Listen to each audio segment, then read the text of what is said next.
Hello dear friends. तो आज हम जानेंगे कंप्यूटर नेटवर्क के बारे में।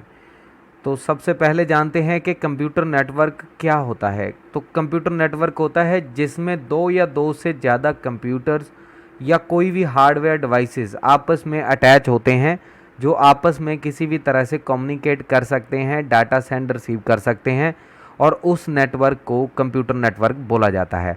और जिस टेक्नोलॉजी के साथ इन सब को अटैच किया जाता है उन्हें हम नेटवर्किंग बोलते हैं।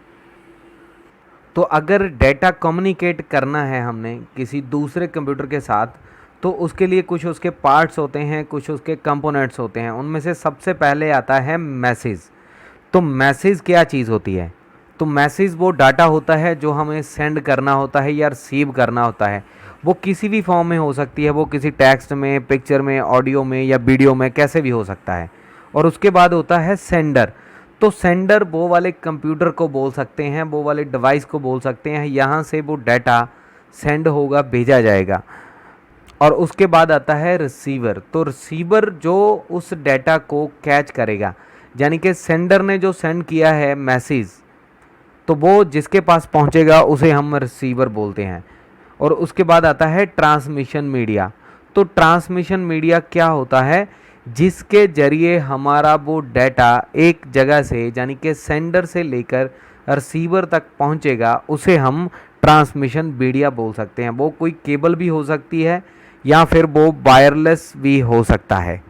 केबल्स में कुछ उसकी टाइप्स होती हैं, जैसे कि ट्विस्टेड पेयर केबल्स होती है, कोएक्सियल केबल होती है, फाइबर ऑप्टिकल केबल्स होती है, या फिर हम रेडियो वेव्स के साथ भी ये काम कर सकते हैं। यानी कि ये ट्रांसमिशन मीडिया दो टाइप का होता है, एक होता है वायर्ड और एक होता है वायरलेस। वायर्ड में हम वायर्स यूज़ करते हैं, वायरलेस में हम सिर्फ रेडियो वेव्स के साथ ही काम चलाते हैं। और उसके बाद आता है प्रोटोकॉल। तो प्रोटोकॉल कुछ सेट ऑफ रूल्स होते हैं, यानी कि कुछ ऐसी इंस्ट्रक्शंस होती हैं, कुछ ऐसी लिमिटेशंस होती हैं जिनके अंडर रहते हुए हम वो कम्युनिकेट करेंगे, उसको हम प्रोटोकॉल बोलते हैं। तो कंप्यूटर नेटवर्क की कुछ टाइप्स भी होती हैं। जितना एरिया में ये फैला होता है उसी के हिसाब से इनको नेटवर्क की टाइप्स में बांटा गया है। तो सबसे पहली टाइप जो आती है उसे बोलते हैं पर्सनल एरिया नेटवर्क।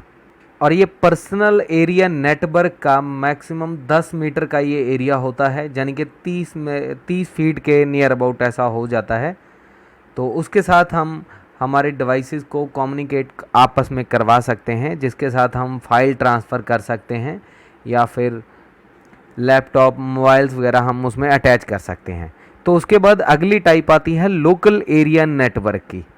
और ये पर्सनल एरिया नेटवर्क से थोड़ा बड़ा होता है। इसके साथ हम किसी ऑफिस की एक दो लैब्स को आपस में अटैच कर सकते हैं, किसी रूम में जितने कंप्यूटर्स हैं उनको आपस में अटैच कर सकते हैं, उनके साथ कम्युनिकेट करवा सकते हैं, जो कि फिज़िकली कनेक्टेड होते हैं, या फिर ये वायरलेस भी हो सकते हैं। तो उसके बाद आता है मैन यानी कि मेट्रोपॉलिटन एरिया नेटवर्क। ये लोकल एरिया नेटवर्क से बड़ा होता है। इसके साथ हम किसी एक सिटी को भी कवर कर सकते हैं। इसके साथ हम 100 किलोमीटर्स का एरिया भी कवर कर सकते हैं। अगर इसकी एग्जांपल देखें तो केबल टीवी ऑपरेटर्स इस टाइप का यूज़ करते हैं। और उसके बाद आता है वाइड एरिया नेटवर्क। यह सबसे बड़ा होता है, पूरे इंटरनेशनल लेवल पर हम अपने कंप्यूटर्स को अटैच कर सकते हैं इनके साथ। और ये किसी शहर या किसी सिटी या फिर ये किसी स्टेट तक नहीं रहता है। इसके साथ हम पूरी दुनिया के कंप्यूटर्स को अटैच कर सकते हैं और उनके साथ कम्युनिकेट करवा सकते हैं। इनमें से किसी भी नेटवर्क को इस्टेब्लिश करने के लिए कुछ नेटवर्किंग डिवाइसेस, यानी कि कुछ नेटवर्किंग हार्डवेयर की ज़रूरत पड़ती है। उनमें से कुछ होते हैं, जैसे कि होता है मॉडम। तो मॉडम को बोला जाता है मॉड्यूलेशन और डीमॉड्यूलेशन। अगर इसके काम को देखें तो इसका काम होता है एनालॉग सिग्नल्स को डिजिटल सिग्नल में कन्वर्ट करता है ये, और टेलीफोन लाइंस के थ्रू हमारे कंप्यूटर की तरफ इंटरनेट चलाने में ये हमारी हेल्प करता है। बेसिकली ये टू टाइप्स का होता है, जिसे इंटरनल और एक्सटर्नल मॉडम बोला जाता है। इंटरनल मॉडम वो होता है जो हमारे पीसीआई स्लॉट में लगता है, और एक्सटर्नल मॉडम वो होता है जो डायरेक्टली पीसीआई स्लॉट में नहीं लगता है, वो हमारे कंप्यूटर के आउटसाइड बाहरली साइड लगता है, या फिर कह लीजिए किसी केबल के साथ वो कनेक्ट होता है। और उसके बाद होता है हब, और हब एक सेंट्रल पॉइंट है। जैसे हमने हमारे एक रूम में या हमारी एक लैब में हमारे पास 5 या 10 कंप्यूटर्स हैं, तो उनको आपस में हमने उनको अटैच करना है, एक नेटवर्क में लाना है। तो हब में हम उन सब में से निकाल के एक एक केबल जो अटैच होगी हमारी हब से, और जो भी ट्रांसमिशन होगी, जो भी कम्युनिकेशन होगी, वो उसी हब के ज़रिए होगी। और उसके बाद अगला आता है स्विच। तो स्विच भी हब के जैसा ही होता है देखने में, लेकिन इसकी वर्किंग में थोड़ा सा डिफरेंस होता है, लेकिन पर्पस दोनों का ही सेम होता है। वो एक सेंट्रलाइज पॉइंट के लिए ही इनको यूज़ किया जाता है, जिसके साथ 5 या 10 कंप्यूटर्स को हम एक साथ जोड़ सकते हैं, और उसके बाद कोई भी कम्युनिकेशन होता है तो वो उसी के ज़रिए होता है। और उसके बाद आता है रिपीटर्स। तो जैसे हम देखते हैं कि हमारे घरों में एक टीवी की जो केबल होती है वो आती है, तो उसके लिए एक अलग से गली में या कहीं पे भी एक बॉक्स लगे देखते होंगे आप, तो उनको रिपीटर्स बोला जाता है, जिनके साथ हम ज़्यादा लॉन्ग डिस्टेंस पे अगर कोई सिग्नल छोड़ना है, तो ताकि वो सिग्नल की जो स्ट्रेंथ है वो कम ना हो जाए, तो उसको बढ़ाने के लिए, उसका लेवल अच्छा रखने के लिए, क्वालिटी अच्छी रखने के लिए हम रिपीटर यूज़ करते हैं। तो ये लॉन्ग डिस्टेंस में हम अगर अपना सिग्नल भेजना चाहते हैं तो उसके लिए हम रिपीटर यूज़ करते हैं। और उसके बाद आता है राउटर। तो राउटर बेस, तो ये हमें उसके नाम ही से पता चल रहा है कि राउटर का मतलब ये एक रूट प्रोवाइड करता है किसी भी डाटा को, और इसके थ्रू हम किसी भी दो बड़े नेटवर्क्स, यानी कि किसी दो लैन्स को या बैंड्स को हम जोड़ के एक साथ कर सकते हैं।